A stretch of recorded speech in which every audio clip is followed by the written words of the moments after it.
1, 2, 3, 4, 5, 6, 7, 8.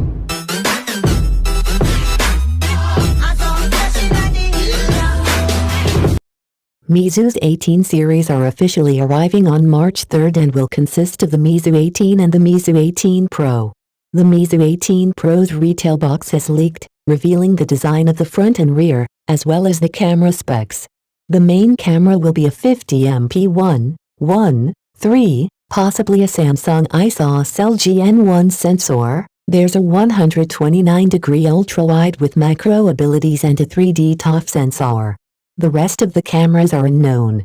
The box also reveals UFS 3.1 storage and the Snapdragon 888 chipset. Speaking of chipsets, rumor has pointed to the Meizu 18 Pro running on a Snapdragon 888, while the vanilla Meizu 18 running on a Snapdragon 870. A Geekbench listing shows both devices with the chipset code-named Lahaina, which is the Snapdragon 888.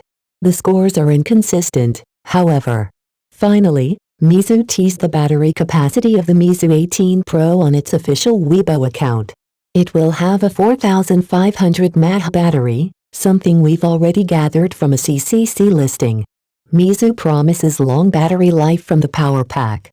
Rumor has it that the 4500 mAh unit will recharge at 40 W, while the Meizu 18 will have a 4000 mAh battery that can charge at 30 W.